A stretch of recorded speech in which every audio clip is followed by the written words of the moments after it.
Olá, boa noite. Vamos dar início a mais uma palestra no nosso ciclo de palestras Antena Ambiental. Hoje a nossa palestra será sobre gestão de reservas extrativistas, com o mestre Rogério Funo. O Rogério possui graduação em Arquitetura e Urbanismo pela Universidade de São Paulo, graduação em Ecologia pela Universidade Estadual Paulista, mestrado em Sustentabilidade de Ecossistemas pela Universidade Federal do Maranhão, especialização em recuperação de áreas degradadas pela Universidade Federal de Viçosa, analista ambiental do ICMBio, trabalhando no núcleo de gestão do ICMBio de São Luís. Antes da live começar, alguns recadinhos. As perguntas devem ser feitas durante a live, serão respondidas ao final da palestra. O formulário de presença para emissão de certificados já está no link da live, ficará disponível para preenchimento ao final da palestra. Todos os certificados estão disponíveis no nosso Drive, e a apresentação também ficará, assim como a live, no nosso canal do YouTube. Olá, Rogério. Olá, Boa boa noite, noite. Bruna. Tudo bem? Muito obrigada por aceitar nosso convite. É um prazer ter você aqui na nossa live para falar de um assunto tão importante. Tá certo. Obrigado, eu que agradeço, né, o convite, o pessoal aí do Departamento de Ciências Ambientais, né, da UFSCar. Bom, boa noite a todo mundo que estiver assistindo aí. E, bom, eu sou um analista ambiental do ICMBio, né? O ICMBio é o órgão que faz a gestão das unidades de conservação federais, né, do Brasil, né? E eu trabalho aqui no núcleo de gestão integrado do ICMBio em São Luís, né? E a gente faz gestão de 5 unidades de conservação, e as 5 são reservas extrativistas, né? Por isso que esse vai ser o foco da apresentação, né? Que é o que a gente tem domínio e tem, né, o dia a dia, né, de trabalho. Eu vou já colocar, né, uma apresentação aqui, compartilhar a tela, vamos ver se vai dar certinho. Posso colocar já, Bruno? Pode sim.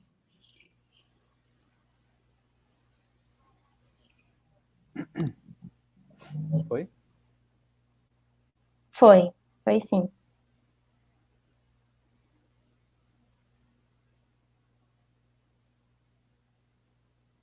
Foi, né? Sim, foi.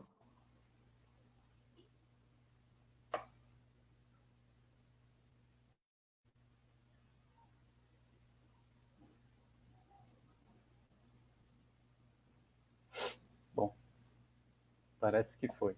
Não dá para ver direito aqui. Mas então, a palestra vai ser essa, né? Gestão de reservas extrativistas, né? Eu sou Rogério Funo, analista ambiental do ICMBio, do NGI ICMBio São Luís, né? Bom, assim, essa apresentação vai estar estruturada dessa forma, né? Vou falar de modo geral sobre o Sistema Nacional de Unidades de Conservação. Acho que é interessante, né, abordar isso aí, né?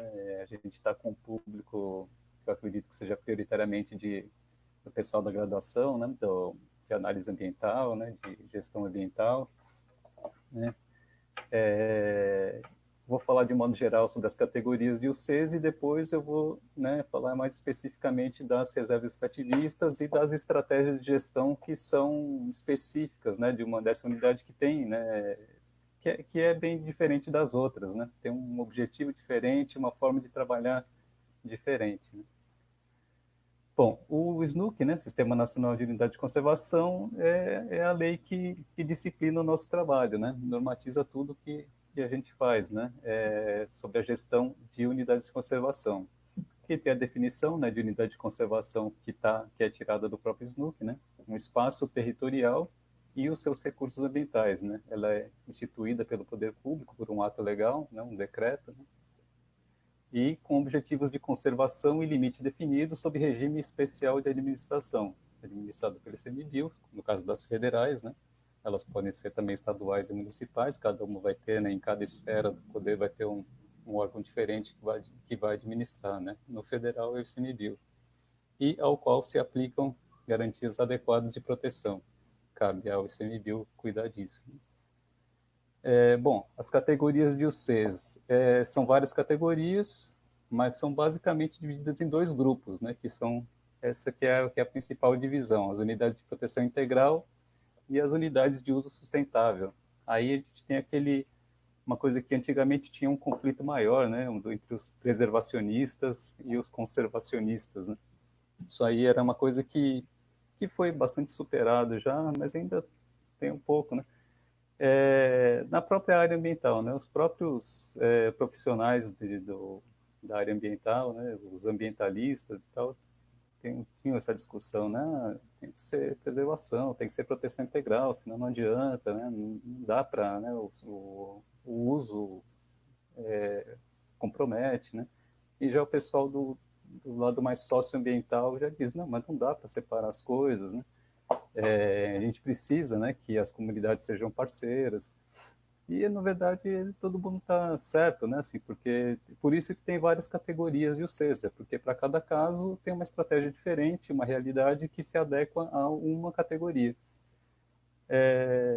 Só para, né, para a gente fazer esse panorama, né? São 5 categorias de unidades de proteção integral: a reserva biológica, a estação ecológica, o parque nacional, o monumento natural e o refúgio de vida silvestre. Dessas 5, né, de longe o mais conhecido são os parques nacionais, até porque eles são realmente criados com o objetivo de serem conhecidos, né, de visitação. São lugares com mais beleza cênica e onde né, se quer, né, o uso turístico, na verdade ecoturístico, né? A gente quer que seja um turismo de contemplação, uma coisa mais, né, que seja o uso indireto do meio ambiente com objetivos de preservação, né? Bom, a reserva biológica e a estação ecológica são mais restritivos, né? Elas nem permitem visitação. Esse que são as unidades que são um caráter preservacionista, né? O monumento natural e refúgio de vida silvestre são menos conhecidos. Bom, aí quando a gente fala eu botei aqui a foto do nosso Parque Nacional dos Lençóis Maranhenses, né, um vizinho aqui nosso. Não é feita a gestão dele pelo nosso ICMBio de São Luís. Eles têm uma sede no município de Barreirinhas, onde tem uma equipe separada, né, de gestão do parque, um lugar muito bonito, né, vizinho aqui. E a foto está para exemplificar exatamente a questão da preservação, que esse conceito aqui foi tirado também do SNUC, né? Conjunto de métodos, procedimentos e políticas que visem a proteção a longo prazo das espécies, hábitats e ecossistemas, além da manutenção dos processos ecológicos. Bom, enfim, aí que está. Essa aqui é a coisa da preservação. É trabalhar pensando né, em espécies, hábitats, ecossistemas. Não se fala de pessoas, né? Não se fala de uso. O uso é sempre indireto, né? A gente quer que o uso seja contemplativo, que seja a visitação, tal. E que, assim, claro, tem a sociedade, essas unidades também servem à sociedade, à humanidade, por meio de serviços ecossistêmicos, né? E não pelo uso direto, né? Não se extrai nada, não se cultiva nada nelas, né? Bom, aí quando a gente vai para o uso sustentável, as unidades de conservação de uso sustentável, né, o outro grupo, aí a gente tem essas outras categorias, né? A área de proteção ambiental, a área de relevante interesse ecológico, floresta nacional, reserva extrativista, reserva de fauna, reserva de desenvolvimento sustentável, reserva particular de patrimônio natural. Bom, essas assim já é o contrário, né? A gente pensa em conservação, né? A gente quer o uso, o ordenamento territorial, que elas sejam utilizadas de forma sustentável. Entra outro conceito aqui, né? Conservação, o manejo do uso humano da natureza. A gente já está falando de uso humano, do manejo, né? O uso adequado, para que possa produzir o maior benefício às atuais gerações, mantendo o seu potencial de satisfazer as necessidades e aspirações das gerações futuras. É o conceito de sustentabilidade, né? A gente tem aqui a foto da Resex Arapiranga Tromaí, que é uma das nossas 5, né, que a gente faz a gestão. Aí tem um rancho de pescador, é uma área, né, de manguezal ao fundo, um estuário. A área de pesca, aquele rancho ali, né, eles são suspensos assim porque a maré tem o nível de maré é alterado com em larga escala, né, que é um regime de macromarés, né. Aí a gente vê, bom, não tinha como aqui ter uma unidade de proteção integral, porque aqui é justamente o território de uso de pescadores artesanais, eles dependem dessa área e eles podem fazer um uso sustentável disso. Então, cada categoria se adequa a uma realidade, não tem para onde correr. Vamos para as reservas extrativistas, especificamente, vai ser realmente o tema, né, depois desse panorama. Área utilizada por populações extrativistas tradicionais, cuja subsistência baseia-se no extrativismo, na agricultura de subsistência e na criação de animais de pequeno porte. É uma definição até bem ruinzinha, na verdade, ela é antiga, né, do Snook, né, de 2000, né, foi tirada de lá. Tem alguns termos que já estão até meio em desuso, né, subsistência, não se adequam muito, mas, enfim, o que interessa aqui, o objetivo, né, proteger os meios de vida e a cultura dessas populações tradicionais, extrativistas, e assegurar o uso sustentável dos recursos naturais da unidade. Ou seja, o objetivo aqui não se fala de preservar a espécie, de não sei o quê, de ecossistema. Aqui a gente está falando de proteger os meios de vida e a cultura, quer dizer, ela é voltada para o socioambiental, né? Uma categoria que tem esse foco mesmo. Né? Então, isso cria novas demandas de gestão diferenciadas. Né? Ela tem domínio público, com o uso concedido às populações tradicionais. O que a gente tira disso? A reserva extrativista, ela não é das populações tradicionais, ela é da União. Né? Então, ela é do povo brasileiro. Mas todo mundo pode usar?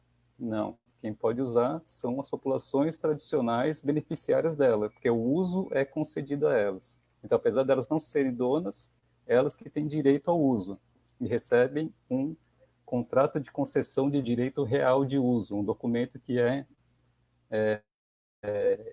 firmado para essas populações beneficiárias da reserva extrativista, elas que têm o direito ao uso, certo? E ela vai ser gerida por um conselho deliberativo. Né? Quando a gente pensa numa reserva biológica, numa estação ecológica, quem que faz a gestão? O ICMBio. O ICMBio pode até fazer parceria com a universidade para fazer pesquisa, tentar fazer um diagnóstico melhor, para orientar um uso mais adequado, né? Tudo bem, mas quem vai, né, criar as regras e executar e fiscalizar e monitorar é o ICMBio. Né? Vai ter um conselho também consultivo que o ICMBio vai ouvir, vai consultar, mas quem vai gerenciar é o ICMBio. Na reserva extrativista, ela vai ser gerida por um conselho deliberativo e o ICMBio é simplesmente uma representação dentro desse conselho deliberativo. O ICMBio preside, o representante do ICMBio é o presidente do conselho deliberativo. Isso traz muita coisa? Mais ou menos, né? No final, numa votação para decidir alguma coisa, o voto do ICMBio como presidente vale um, assim como de todos os outros, né? Então, é bem interessante isso, né? Que a gente tem uma gestão diferente. Vamos falar só um pouquinho sobre, né, contextualizar aqui o NGI ICMBio São Luís, o núcleo de gestão integrada do ICMBio de São Luís, né? As reservas extrativistas eram gerenciadas por equipes separadas, né? Equipes, assim, muitas vezes era muito pouca gente, cada uma, né? Tinha algumas que eram uma pessoa só, tal. Agora, essa nova forma de gestão que começou esse ano essa forma de gestão integrada, núcleo de gestão integrada. Então, todas as equipes se reuniram para fazer a gestão das 5 de forma integrada, esse território de forma integrada. Aqui tem o mapa, né, das nossas unidades, dessas 5 reservas extrativistas. Não sei se está aparecendo aí o cursor do mouse, né, mas essa aqui mais a noroeste, que tem a letrinha A, é a Resex Arapiranga-Tromaí, fica na divisa do Maranhão com o Pará. Vindo aqui mais para o leste, tem a Resex de Cururupu, que são essas ilhas. Descendo para o sul, a reserva extrativista Quilombo Frechal, esse tipo de um retângulozinho. Mais para sul, a Resex Itapetininga. E indo em direção ao leste, a Resex Baía de Tubarão, que já é vizinha aqui do Parque Nacional dos Lençóis Maranhenses, né, que inclui esse campo de dunas imenso aqui. Né? Então, esse é o nosso território, que a gente faz a gestão de forma integrada. Né? Detalhe, né, que essas 3 resex, Arapiranga, Tromaí, Cururupu e Baía de Tubarão, são as 3 maiores reservas extrativistas do país. Tem reserva extrativista maior? Tem, mas são florestais, elas são lá no meio da Amazônia, né? Entre as marinhas, a gente está com as 3 maiores reservas extrativistas do país, que têm dificuldades logísticas bem grandes, né? Porque a gente tem longos trajetos para fazer embarcado, né? E tem problemas da dinâmica de marés, né? Às vezes a gente está chegando no lugar que a gente quer ir, na comunidade, aí tem que esperar porque a maré tem que subir, senão não chega, né? Aí chegou lá, fez a atividade, na hora de sair a maré está baixa, tem que esperar ela subir. Quer dizer, às vezes uma programação que parece simples acaba levando, né, vários dias. É bem interessante, né, essa questão logística na gestão das unidades marinhas aqui no Maranhão, em decorrência dessa variação imensa da maré, né? Bom, aí vamos falar das estratégias de gestão que são peculiares das reservas extrativistas, aqui que vai entrando no foco mesmo da palestra, né? O que a gente quer? A gente quer estimular o protagonismo das comunidades. A gente não consegue e não deve fazer a gestão sozinho, né? O ICMBio não é o órgão que deve mandar e desmandar numa reserva extrativista, né? Porque tem comunidades lá que têm suas, né, o seu modo de pensar, as coisas, os seus desejos, né, sua cultura e tudo mais, né. Então a gente quer que elas tenham protagonismo, até porque conseguindo envolver as comunidades, capacitar, mostrar tudo fica mais fácil, né. Fica menos trabalho, acaba ficando menos trabalho para o órgão ambiental quando as comunidades são parceiras e são protagonistas e sabem o que querem, né? Valorizar o conhecimento tradicional e a cultura. Essa aqui é uma questão chave, né? É a questão do conhecimento tradicional. Ninguém conhece melhor uma reserva extrativista do que as comunidades que lá vivem, as comunidades tradicionais, que são as beneficiárias doadoras daquele território.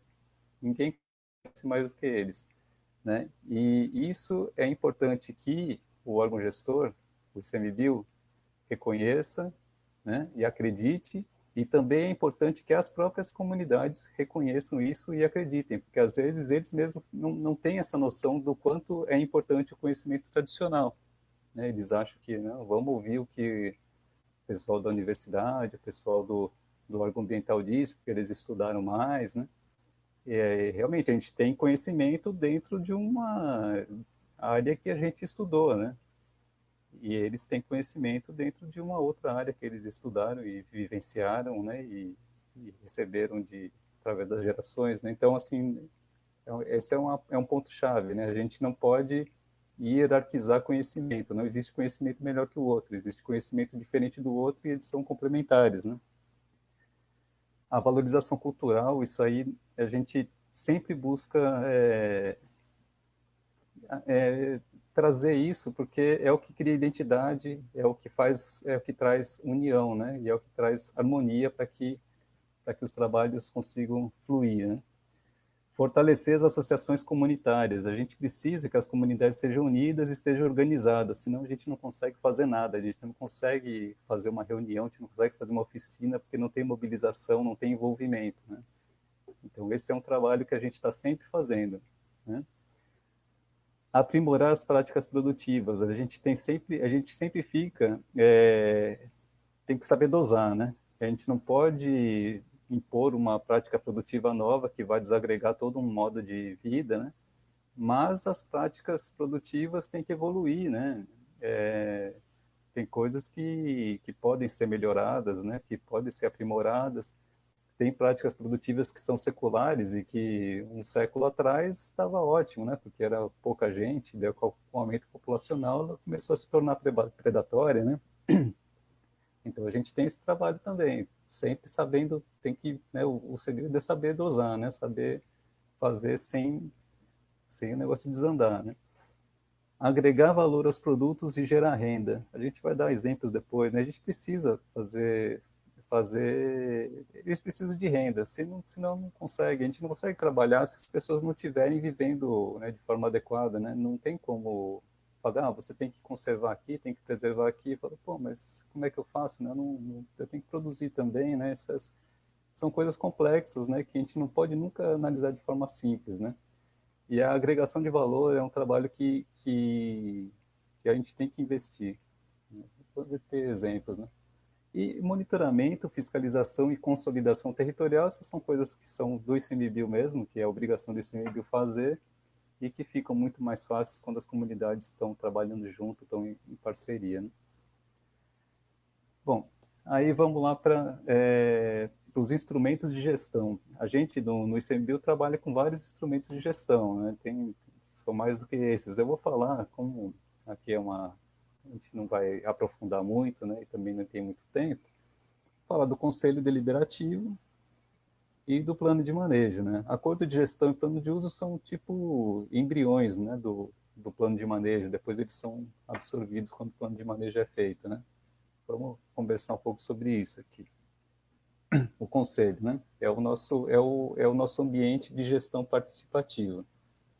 Como é que como é que funciona um conselho, né? Ele tem instituições governamentais que participam e representações da sociedade civil. Isso é feito de acordo, né, com... Ele é criado sempre em negociação com as comunidades, vendo quais são as instituições que têm participação, que são atores importantes dessa gestão, né? Da construção do território, né? Dessa discussão, né? E o que é um fator muito importante? Tem um número de representantes, né? Um número de cadeiras, e desse número, 50% mais um, no mínimo, tem que ser comunitários, moradores da reserva extrativista. Isso é uma forma deles serem realmente as pessoas que, no fim das contas, devem mandar, né? Se as comunidades estiverem unidas, estiverem em sintonia, em harmonia, eles têm essa ferramenta para poder ser quem manda mesmo, porque eles vão ter maioria em qualquer votação, né? E no Conselho Deliberativo a gente trabalha com instâncias formais e informais de decisão. Isso é bem importante e também eu vou dar exemplos mais para frente aqui.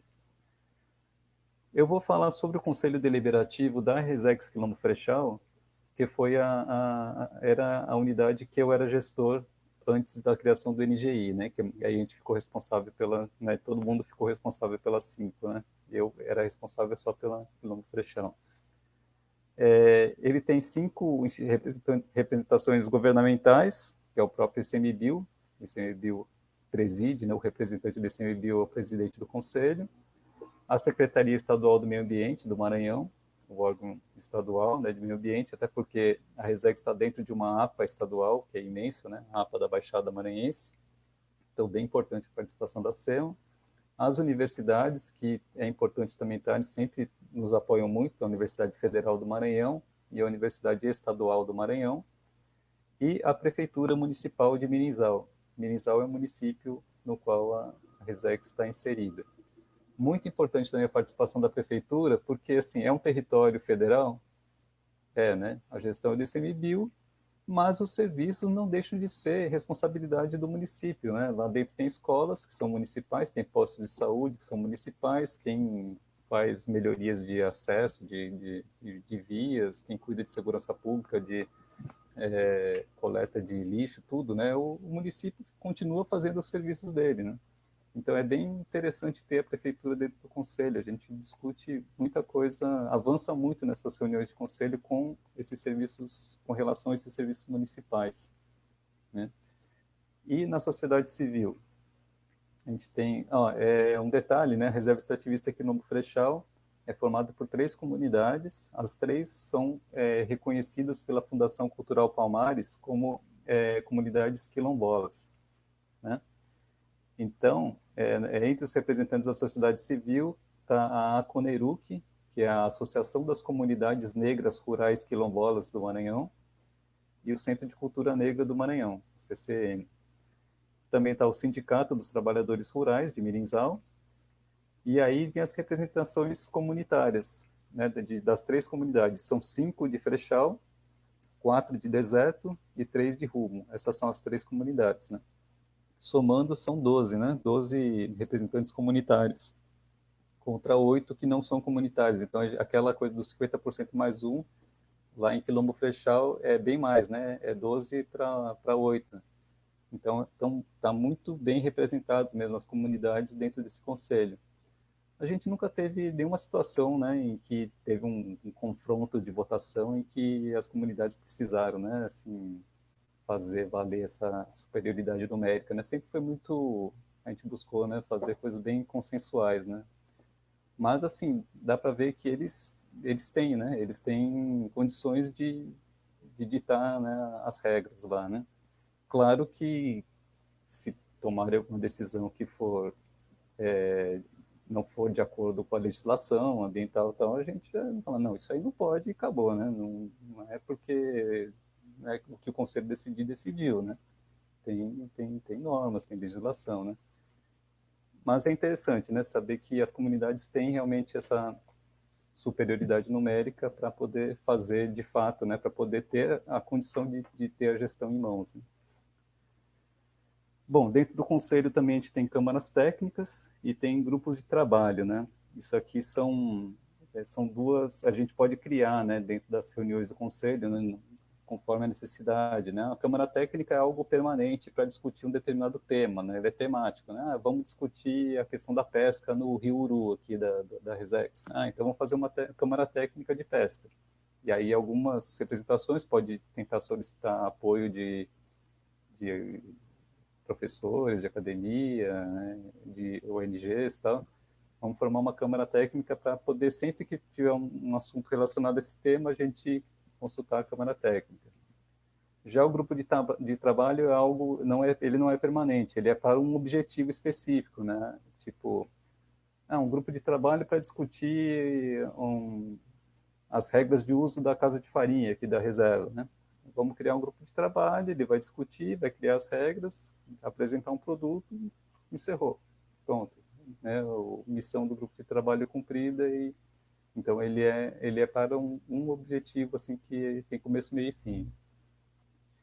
E aí vem para as instâncias de decisão que eu tinha mencionado lá atrás, né? Informais e formais. No caso, as associações de moradores, cada comunidade, né, Frechal, Rumo e Deserto, tem a sua associação de moradores. Isso é ela é formal, né? A associação é registrada, tal, tem um regimento. Tal. Então, a gente espera tem muitos assuntos que são relacionados ao ordenamento interno, são relacionados às relações pessoais dentro de uma comunidade, né? Então a gente não quer que o conselho tenha que decidir sobre tudo, né? Senão fica impossível, né? Então o que for relacionado, o que tiver dentro no âmbito de uma comunidade, essas coisas têm que ser decididas dentro da associação de moradores, né? Eles têm que se reunir e tomar essas decisões, né? O que extrapola as questões que são de uma comunidade, aí já não dá, né? Uma comunidade não pode decidir por algo que é de interesse de toda a Resex, né?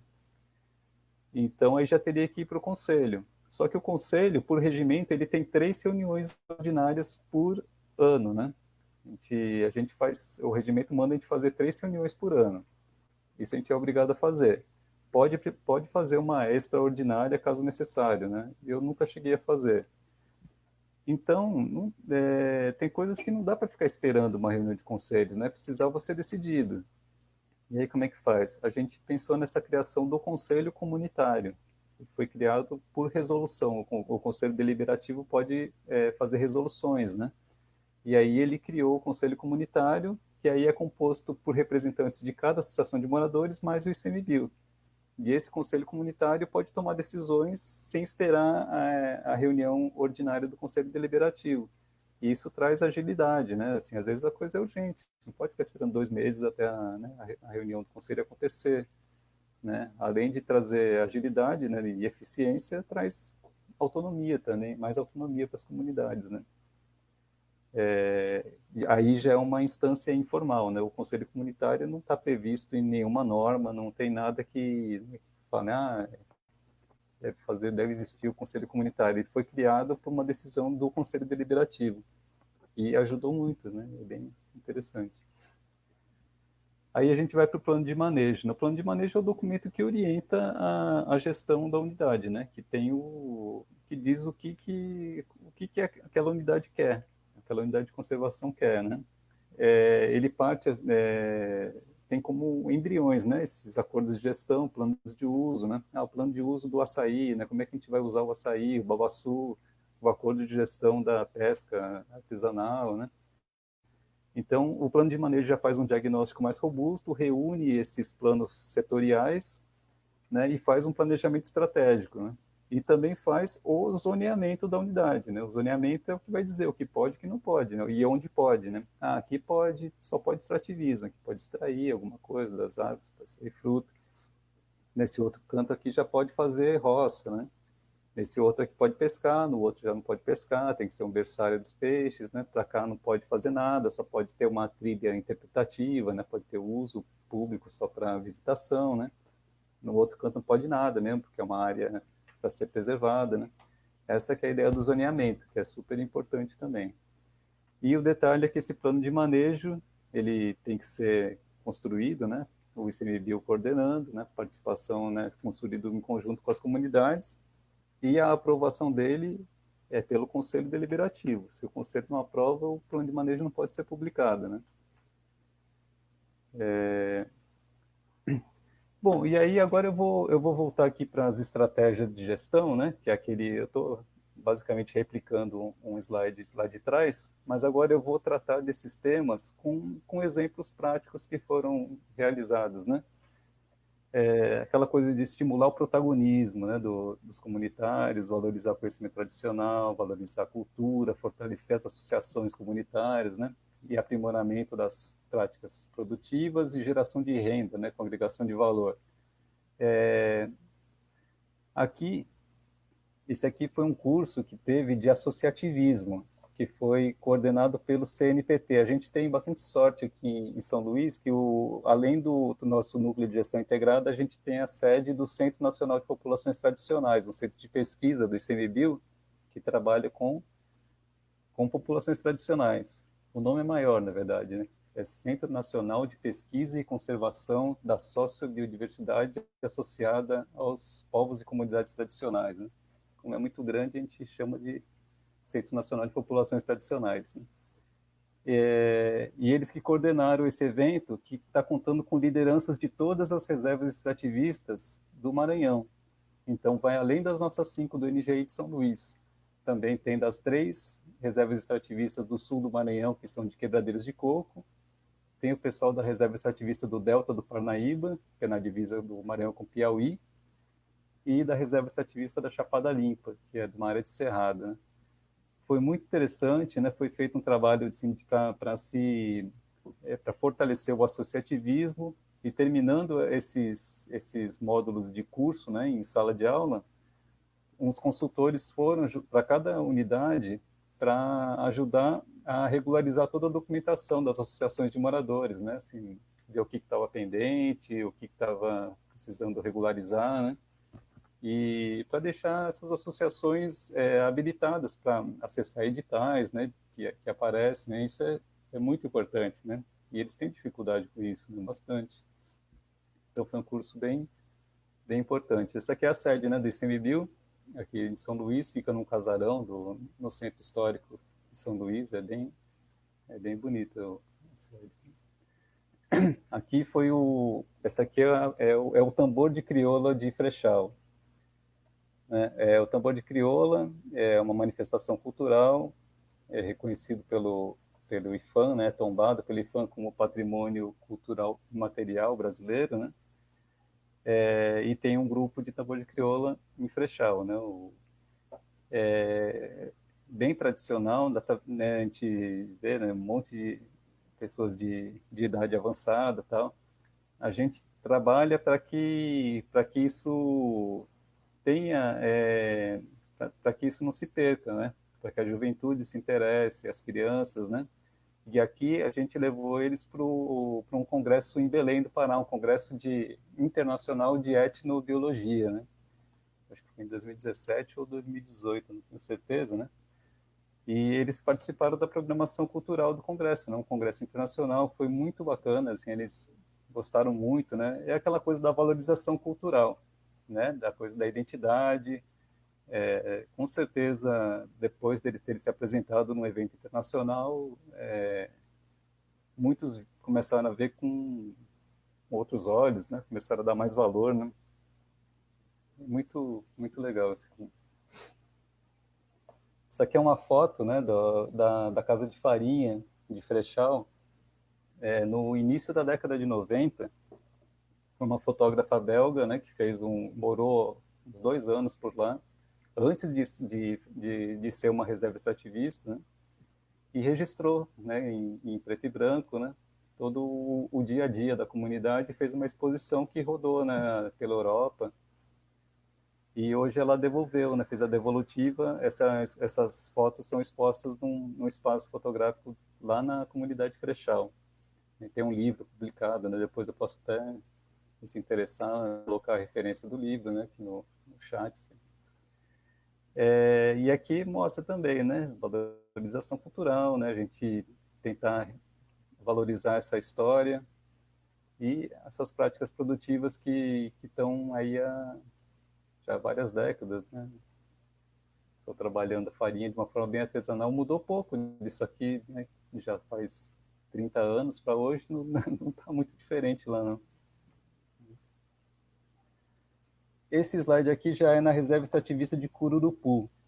Eu coloquei aqui primeiro para falar sobre a pesca artesanal, né? A questão é o que a gente trabalha nas outras 4 unidades, né?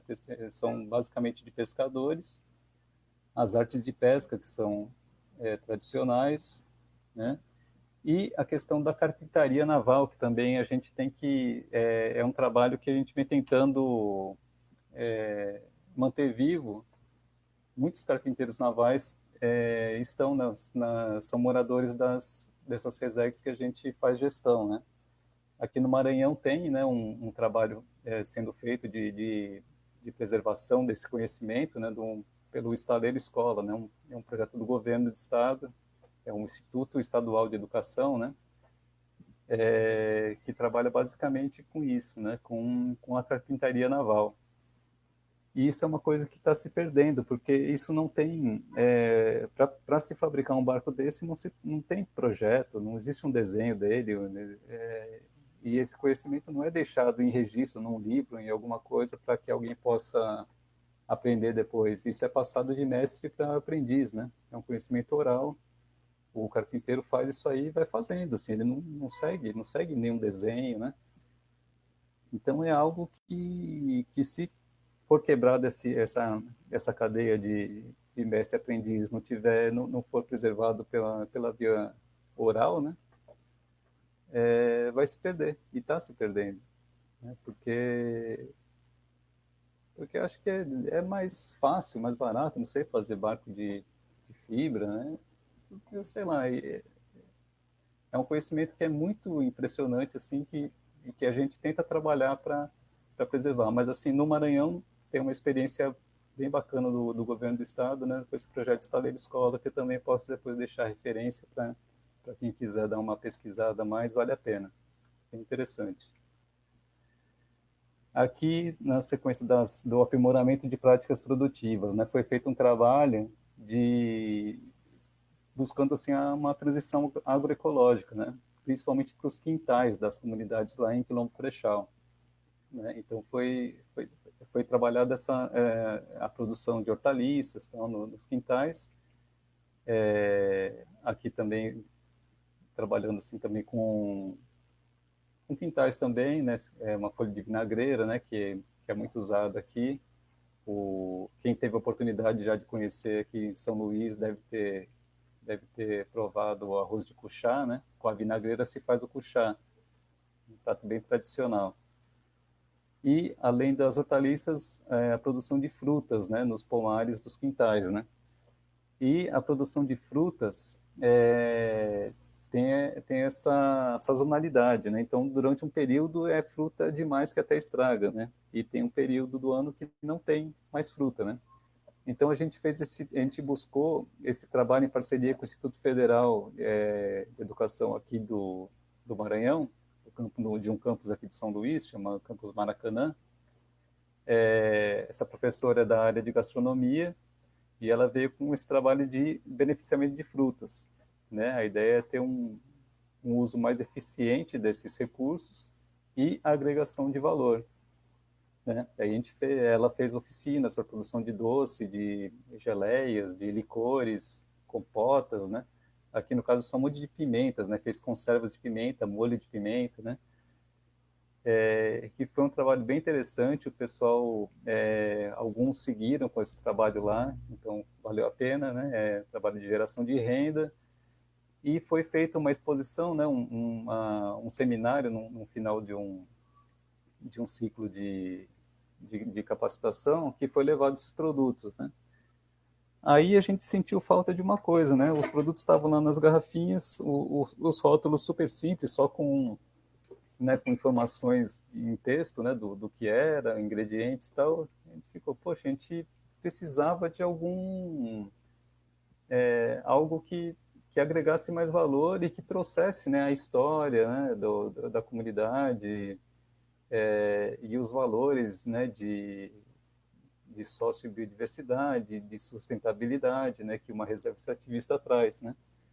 E aí a gente buscou uma outra parceria também com o Instituto Federal de Educação, só que de outro campus, né, o campus Monte Castelo, aqui de São Luís também, e do pessoal da área de design, né, o departamento de desenho do IFMA, né? E a gente fez, e aí foi feito esse projeto de extensão, o Design para Todos, né?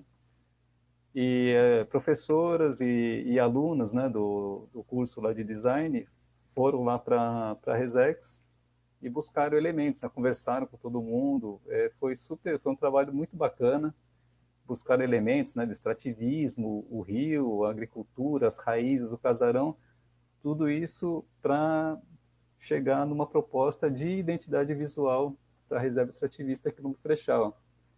E aí se chegou nessa marca, né?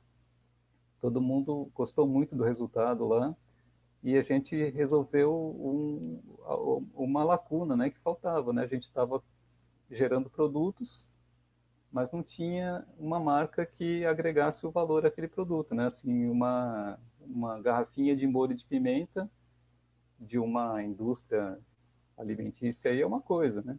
Uma garrafinha de pimenta produzida na reserva extrativista Quilombo Frechal pode ser diferente, né? É diferente, né? E precisa se mostrar diferente também, né? Então foi esse o caminho que a gente seguiu, né, no projeto de extensão, que foi excelente, uma parceria, né, do ICMBio com uma instituição de ensino, o Instituto Federal de Educação, e a gente buscou todo um trabalho, assim, tentando dar autonomia para as comunidades, né, e sustentabilidade. Qual que é a ideia aqui? Essa aqui são os tagzinhos que foram feitos. A gente não queria que as comunidades ficassem dependentes de serviços gráficos, né? Até porque não é barato, né?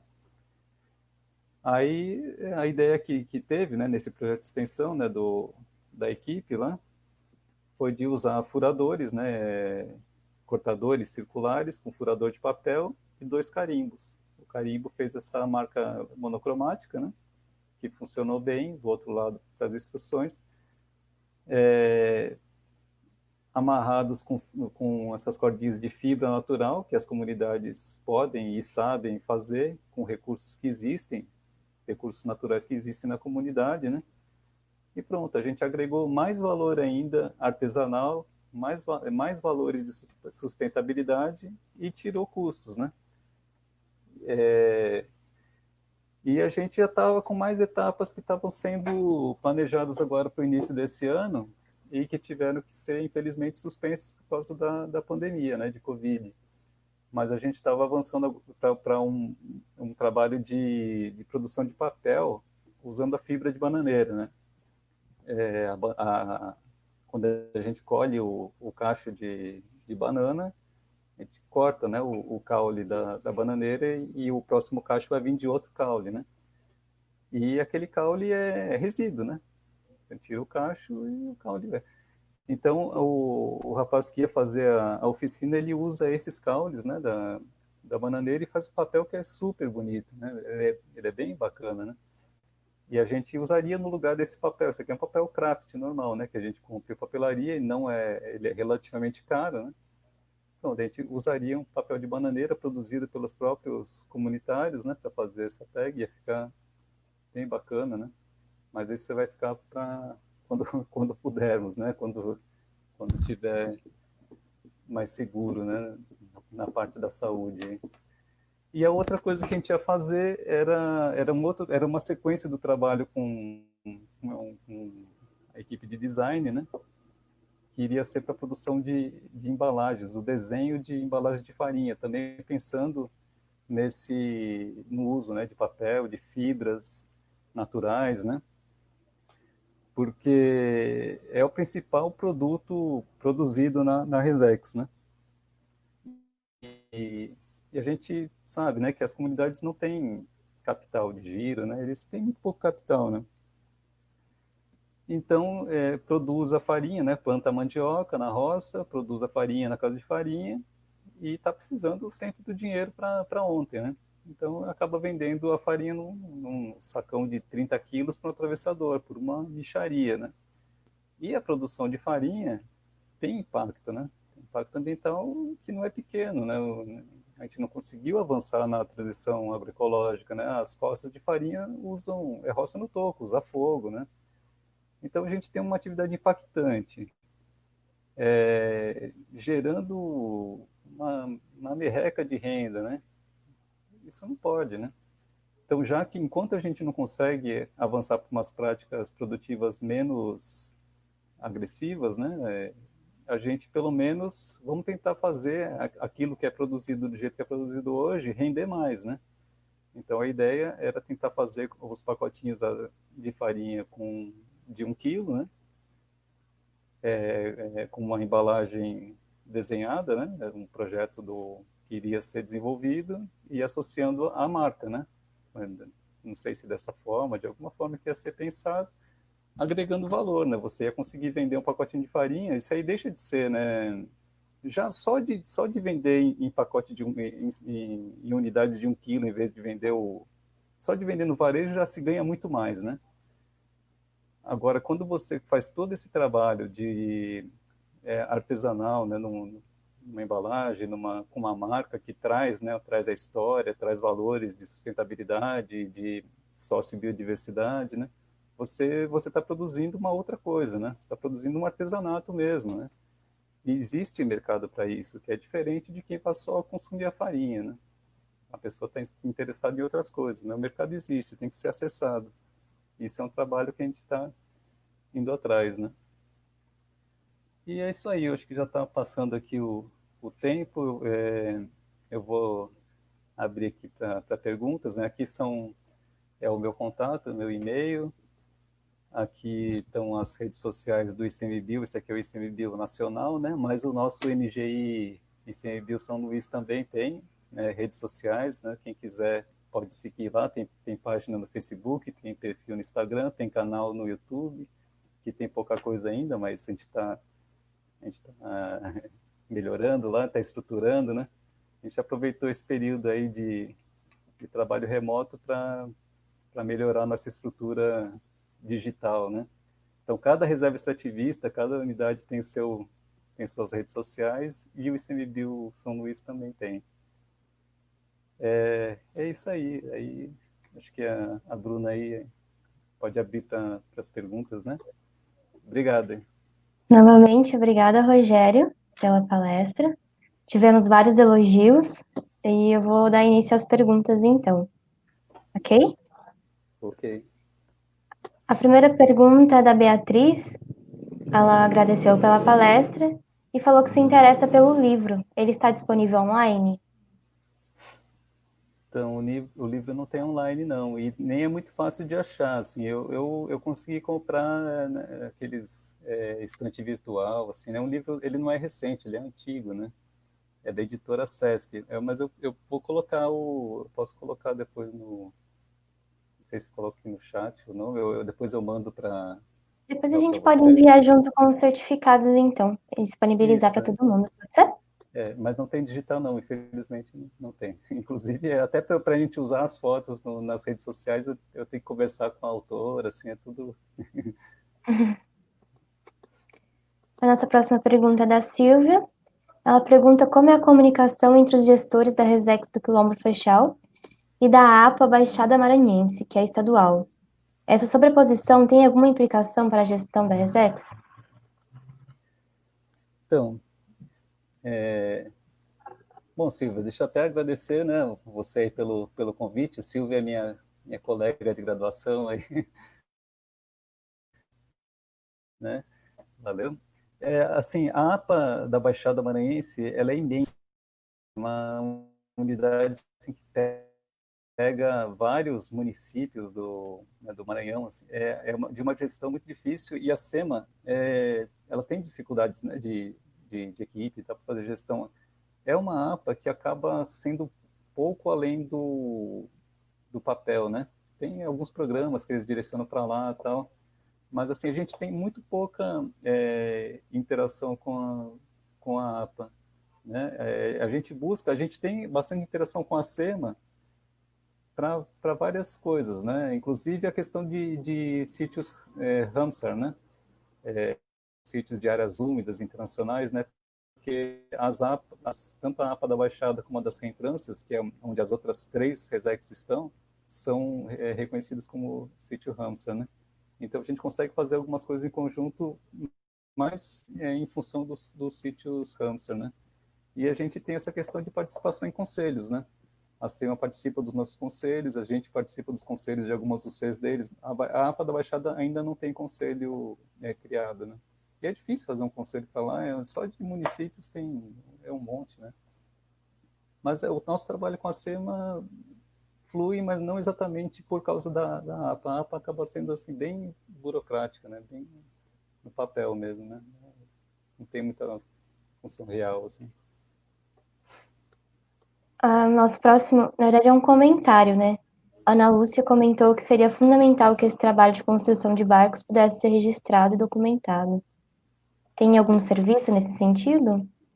Então, aí esse é um trabalho assim que é feito pelo estaleiro escola, né?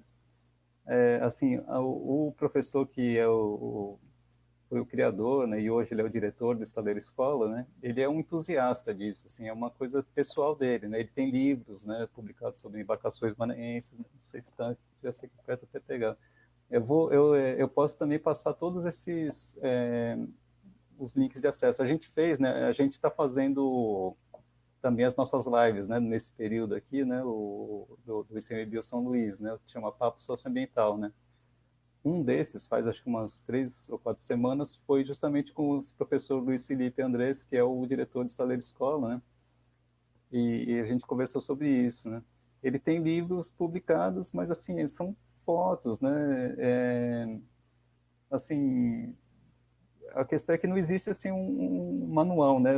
Aprenda a fazer uma embarcação artesanal, né?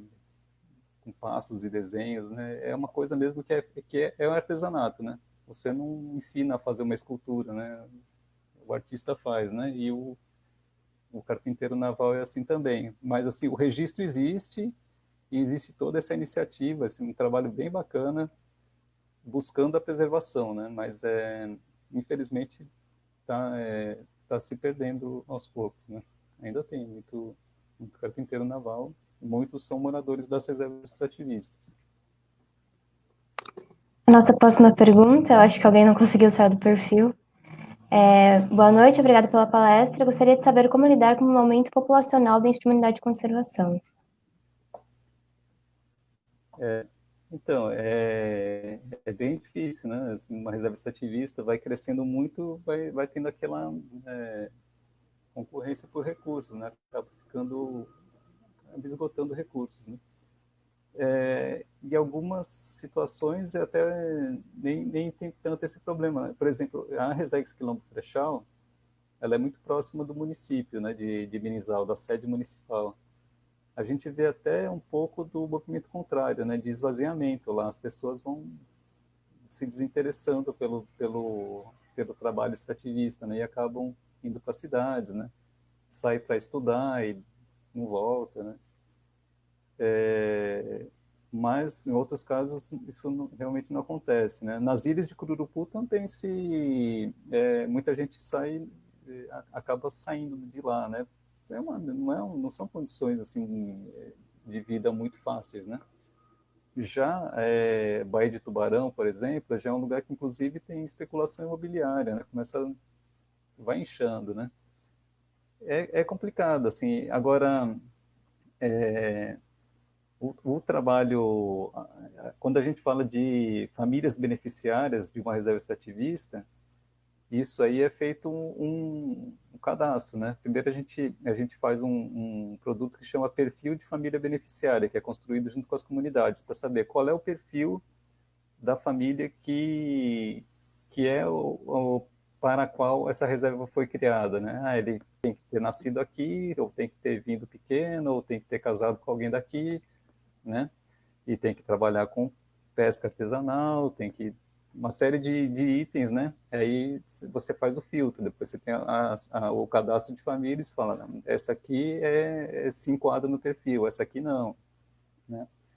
Então a gente vai ter o cadastro de famílias beneficiárias. Então quando você vê uma invasão de gente chegando para inchar em função de especulação imobiliária e tal, a gente consegue filtrar, mas esse pessoal, esse aqui está invadindo, esse aqui não era para estar aqui, esse aqui tudo bem, está aqui, mas ele não é beneficiário e tal, né? Mas mesmo sem as pessoas que invadem, também tem o próprio crescimento populacional das populações de fato beneficiárias, né? E é um problema, né? Não tem muito o que fazer, tem que ir se adaptando e criando estratégias, né?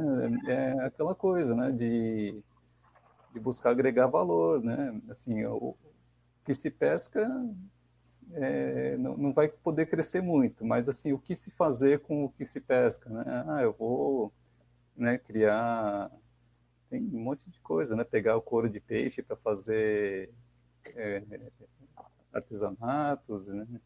Eu vou várias formas de beneficiamento para você fazer crescer a cadeia produtiva, né?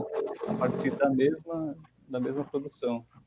Isso são estratégias que a gente vai buscando, né? Bom, não temos mais nenhuma pergunta. Caso tenha, no formulário de presença, tem um campo para caso a pessoa não queira mandar pergunta aqui, mandar por lá. E aí será respondida e encaminhada para você posteriormente. Gostaríamos de fechar nossa palestra com um comentário da Rawane, que parabeniza, né, pelo trabalho e também pelos projetos realizados em parceria com as universidades. Acredito que isso dê mais valor ainda para a Resex, assim como para nossas universidades brasileiras. Muito obrigada pela palestra, Rogério, foi ótimo, né, muito bom. Esperamos ter Obrigado. conosco na jornada em outras oportunidades. Tá ótimo, pode contar aí. E eu que agradeço aí, obrigado a todos aí que assistiram. Até mais. Tá certo. Até mais, boa noite. Boa noite.